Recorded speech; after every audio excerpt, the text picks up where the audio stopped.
ఈరోజు మీరు వారిని కూడా పేద ప్రజల వ్యతిరేకమైన కార్యక్రమాలు చేస్తారు.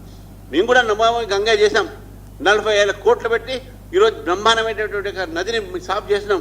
మీరు కూడా చేయండి, డిపిఆర్ చేయండి. డిపిఆర్ ఇయ్యరు, ఏనంటే మేము అడ్డుకుంటూ భారతీయ జనతా పార్టీ తెలంగాణ అభివృద్ధిలో ఎప్పుడు కూడా అడ్డు అనేది ఉండదు.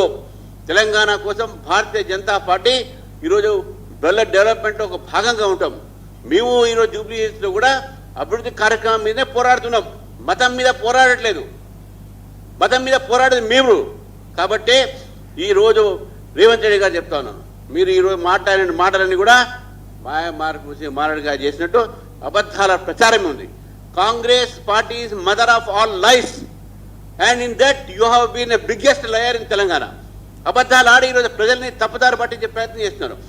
2 సంవత్సరాలు మీకు ఈరోజు ప్రభుత్వం వచ్చింది, ఏం చేస్తున్నారు చెప్తా అడుగుతున్నాను.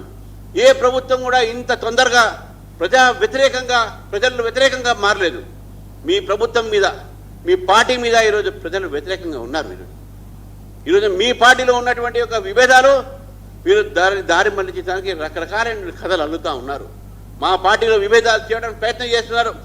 మీరు బీఆర్ఎస్ పార్టీ, ఈ 2 పార్టీలు కూడా వారు అవినీతి చేశారు కాబట్టి మాకు అవకాశం రాలే, కాబట్టి మేము కూడా అవినీతి చేస్తాం. అవినీతి చేస్తే మీ ఓఎస్డీ, మీ ఒక మంత్రి ఓఎస్డీ మీద మీరు కేసు మీరే పెట్టిరు కదా, ఒక కంప్లైంట్ చేసింది మీ వాళ్ళే కదా. తర్వాత కాంప్రమైజ్ అయింది, నా కాంప్రమైజ్ కనుక ఎన్ని కథలు ఉన్నాయో మాకు తెలియదు కదా, అవి ప్రజల ముందు రాలే కదా. ఈరోజు మొత్తం ఎక్స్ట్రాషన్ ప్రభుత్వం నడుస్తుంది, కాంట్రాక్టర్ ప్రభుత్వం నడుస్తుంది, కాంట్రాక్ట్ ప్రభుత్వం నడుస్తుంది, కమిషన్ ప్రభుత్వం నడుస్తుంది మీది. కాబట్టి రేవంత్ రెడ్డి గారు బీజేపీని కాదు మీరు అనాల్సింది, కిషన్ రెడ్డి గారు అనాల్సింది, మీరు ఫస్ట్ మీ యొక్క ప్రభుత్వం పరిపాలన చేయండి. ప్రజలు అల్లాడిపోతూ ఉన్నారు. మీ వలన ఎరువులు షార్టేజ్ వస్తూ ఉంది, మీ వల్ల పిల్లలకు ఫీజులు కట్టట్లేదు, మీ వల్ల కాలేజీలు స్ట్రైక్ చేస్తూ ఉన్నారు, మీ వల్ల ప్రభుత్వ ఉద్యోగస్తులకు ఈరోజు రిటైర్మెంట్ అయితే రిటైర్మెంట్ బెనిఫిట్స్ రావట్లేదు, మీ వల్ల కొత్త రిక్రూట్మెంట్ చేసి మీరు చెప్తున్నారు కానీ టీచర్స్ కూడా శాలరీస్ రావట్లేదు.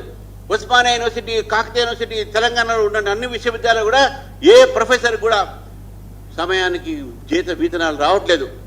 మీరు మన పోయే యూనివర్సిటీలు చెప్పారు 1000 కోట్లతో నేను ఈ యొక్క యూనివర్సిటీ స్వరూపాన్ని మారుస్తున్నారు. ఎక్కడ పోయినా 1000 కోట్లు, మీరు 1000 రూపాయలు కూడా ఇంతవరకు ఇవ్వలే. కాబట్టి ఈరోజు కాంగ్రెస్ పార్టీ చేస్తున్న తప్పుడు ప్రచారాన్ని భారతీయ జనతా పార్టీ వ్యతిరేకిస్తుంది. తెలంగాణ ప్రజలు దీన్ని గమనించాల్సిందిగా కోరుతూ, రేవంత్ రెడ్డి గారు తెలంగాణకు మోసం చేస్తూ ఉన్నారు. అదేవిధంగా ఈ రకమైనటువంటి యొక్క ఏదైతే మనకు మీ యొక్క ఈ ఎలక్షన్స్లో మీరు చేశారో మా అందరికీ సపోర్ట్, మీడియా కూడా నేను చాలా రుణపడి ఉన్నాను. బాగా మంచి కవరేజ్ కూడా ఇచ్చారు, మా యొక్క నాయకుల యొక్క ప్రోగ్రామ్స్ కూడా ఇచ్చారు. నేను మీడియా కూడా ప్రత్యేకమైనటువంటి ధన్యవాదాలు తెలుపుతూ ఈ జూబ్లీ హిల్స్ మరొకసారి కార్యకర్తలకు, నేతలకు, మీడియాకు, ఓటర్లకు, ప్రజలకు అందరికీ కూడా ధన్యవాదాలు తెలుపుతూ ముగిస్తున్నాను. నేను మీతో మాట్లాడదు.